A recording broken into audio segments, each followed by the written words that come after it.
Legenda Manik Angkeran adalah cerita rakyat dari Bali yang berkaitan dengan asal-usul terbentuknya Selat Bali. Cerita ini cukup terkenal dan sering dibahas di seluruh Nusantara. Terbentuknya Selat Bali dipercaya hasil perbuatan dari Manik Angkeran yang selalu gila harta dan gemar berjudi. Namun, menurut geologi, Selat Bali terbentuk dari 23 juta tahun yang lalu. Lantas, bagaimana kisah dari legenda Manik Angkeran ini? Simak ceritanya berikut ini. Dahulu kala, di Kerajaan Daha, tinggal seorang Brahmana terkenal atau raja yang bernama Sudimantra, sangat dihormati karena kehebatannya. Sang Hyang Widya atau Batara Guru memberinya harta dan seorang istri cantik sebagai hadiah. Beberapa tahun kemudian, mereka dikaruniai seorang anak bernama Manik Angkeran. Meskipun Manik Angkeran tampan dan cerdas, ia memiliki sifat buruk, yaitu gemar berjudi. Ia sering kalah dalam perjudian sampai harus mempertaruhkan kekayaan orang tuanya dan selalu berutang kepada orang lain. Saat ia tidak mampu melunasi utangnya, Manik Angkeran meminta bantuan kepada ayahnya untuk melunasi utang tersebut. Kemudian, Sidi Mantra berpuasa dan berdoa untuk memohon pertolongan kepada dewa-dewa. Mendengar suara misterius, dia diberitahu bahwa ada sebuah harta karun yang dijaga oleh naga pesugi di kawah Gunung Agung. Sidi Mantra menghadapi segala rintangan untuk mencapai Gunung Agung. Kemudian, Sidi Mantra memanggil Naga Basuki dan membunyikan genta dan mantra.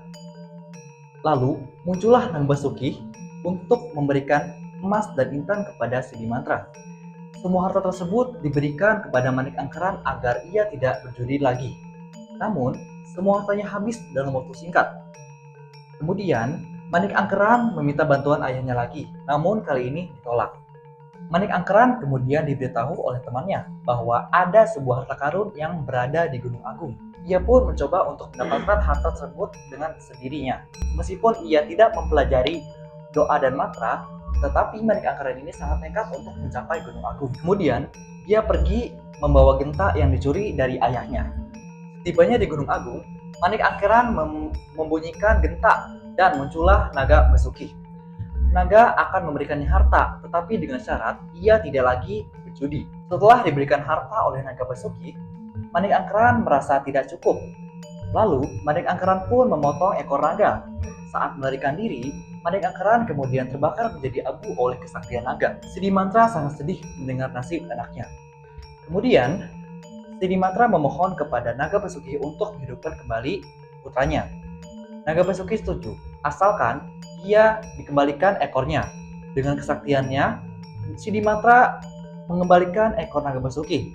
Akhirnya, Naga Basuki menghidupkan kembali anaknya. Kemudian, Manik Angkeran meminta maaf dan berjanji untuk ia menjadi lebih baik.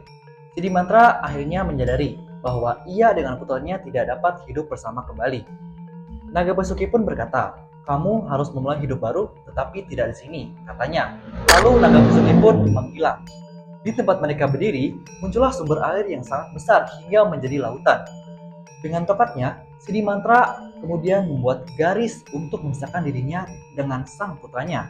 Akhirnya, tempat itu pun disebut dengan nama Selat Bali yang memisahkan Pulau Jawa dengan Pulau Bali.